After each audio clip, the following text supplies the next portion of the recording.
Following the assassination of Caliph Umar ibn al-Khattab in 644 CE, Ali ibn Abi Talib was considered among the leading candidates for the caliphate.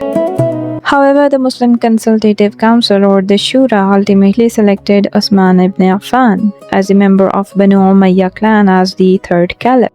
Ali accepted Uthman's appointment and recognized his caliphate, despite not being chosen himself. Throughout Uthman's reign, Ali continued to serve as an important senior companion whose advice was sought on the matters concerning the state.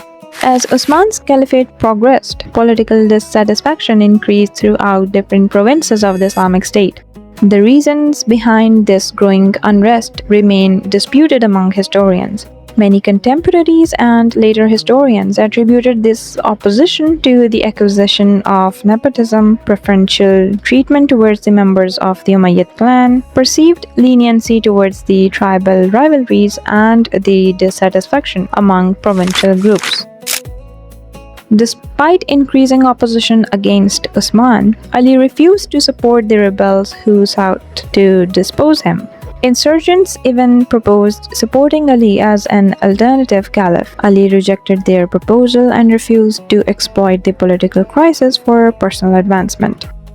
His refusal demonstrated that he did not seek authority through rebellion or civil disobedience. One of the most significant reports concerning Hussain during Uthman's caliphate is his participation in defending the besieged caliph. Ali dispatched both of his sons, Hasan and Hussain, to guard Uthman's residence while rebels surrounded his house. This mission was to help protect the caliph from violence and prevent bloodshed.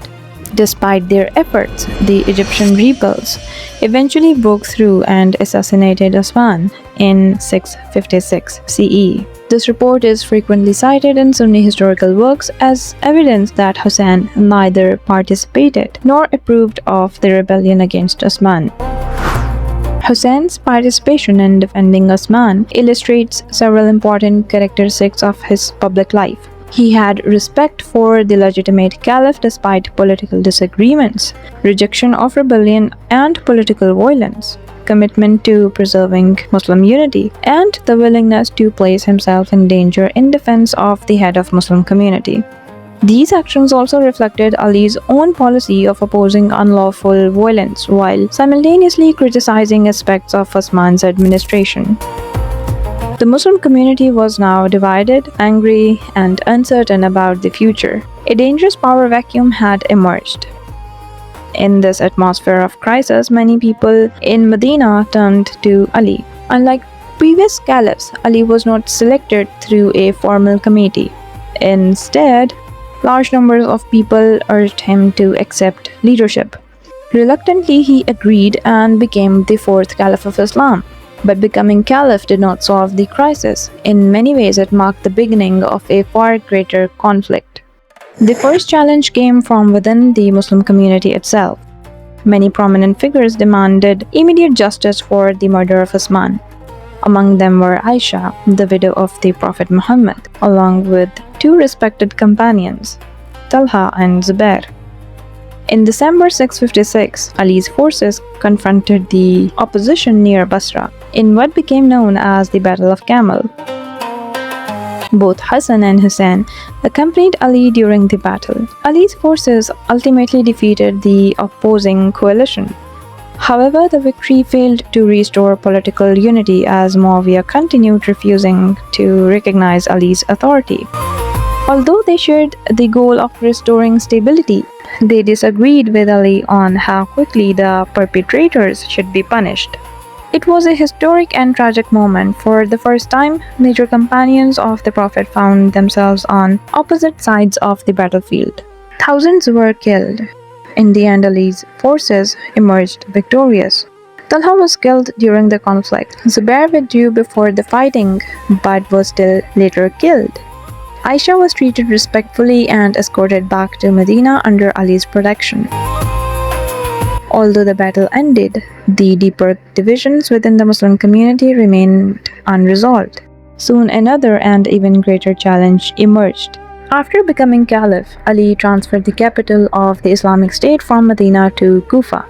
Hussain migrated with his father from Medina to Kufa and remained there throughout Ali's caliphate.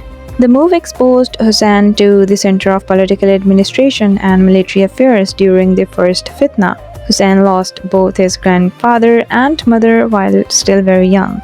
Thereafter, he developed an exceptional close attachment to his father Ali. Nobody was close to Amir al-Mu'mineen like Imam Husayn. Wherever his father would go, Hussain would be alongside him. Whatever sermon his father would give, Hussain would listen. Whatever piece of knowledge his father would give, Hussain would take in.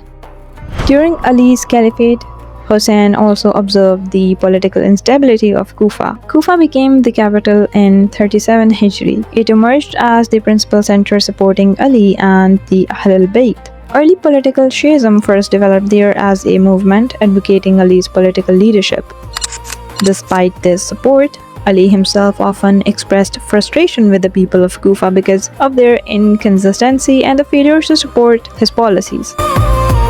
These experiences later influenced Hussain's cautious approach where the Kufans invited him during Yazid's reign.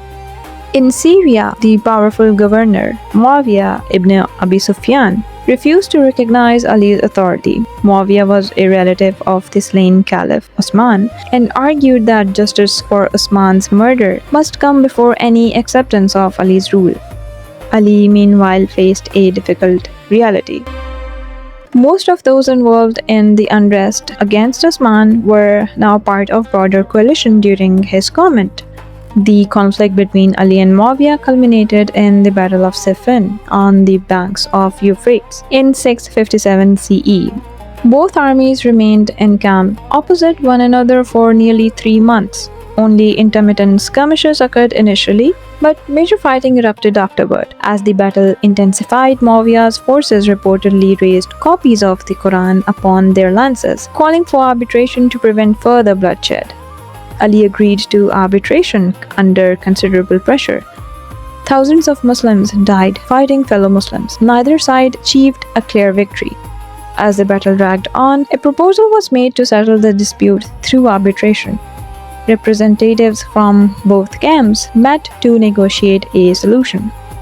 But instead of resolving the conflict, the arbitration created new problems. According to the ruling, both Ali and Muawiyah were expected to relinquish their claims and the Muslim community should choose a new ruler. Ali rejected the outcome, considering it unacceptable. While the political stalemate continued, Muawiyah's supporters proclaimed him caliph in Damascus. In the year 660, the Muslim world therefore remained divided between the rival political authorities. Many of Ali's own supporters believed that he had made a serious mistake by agreeing to human arbitration in a matter they felt should be decided by divine judgment. These disillusioned followers broke away from Ali's camp. They became known as the Kharijites. What had begun as a conflict between two factions had now become a struggle involving 3 competing groups. The Kharijites soon became Ali's most radical opponents. They denounced both Ali and Muawiyah. Eventually, Ali confronted them militarily at the Battle of Nahrawan. His forces defeated them decisively. But although the movement was weakened, it was not destroyed. Survivors remained determined to seek revenge. By this point, years of conflict had exhausted the Muslim world. The unity that had characterized the early years of Islam had been severely damaged.